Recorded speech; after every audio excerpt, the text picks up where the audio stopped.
Next, we have the Stan Swinton Fellowship to Kantaro Komiya from DePaul University, presented by Dan Janzeski, VP of the AP. Kantaro traveled from his native Japan to Indiana to study economics.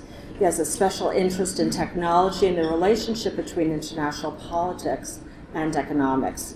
He has an OPC Foundation Fellowship with the Associated Press in Tokyo.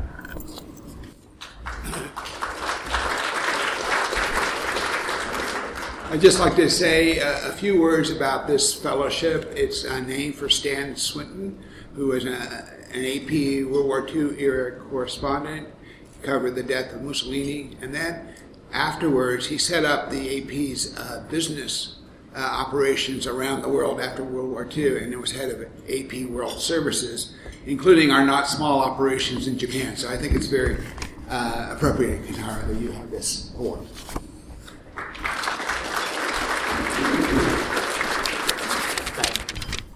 So, I broke the story about translation devices that emerged in the middle of tourism boom in Japan for Bloomberg News last summer.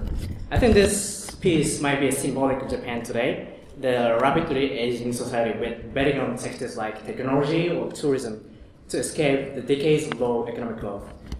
But furthermore, I see another metaphor in this gadget story. That is for the state of news media today, in which how technology has changed the way of communications around the world.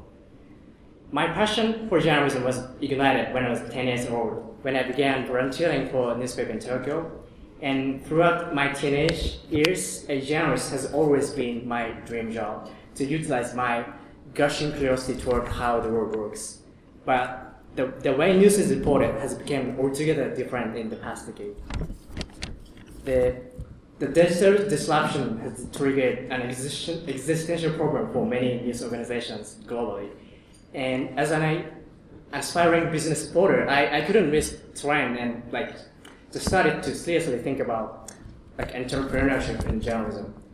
So after the summer stint at Bloomberg Tokyo, I did an internship in Malaysia online media to learn the basics of data journalism and even product development for paid subscription models.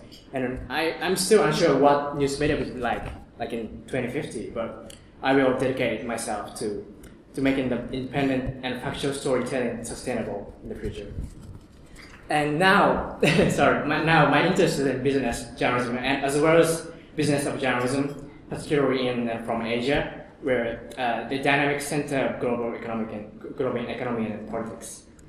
With this Swinton Fellowship, I'm very excited to dive into the frontiers of such dynamism. Thank you so much for the OPC Foundation and the Associate Press for this opportunity. Arigatou.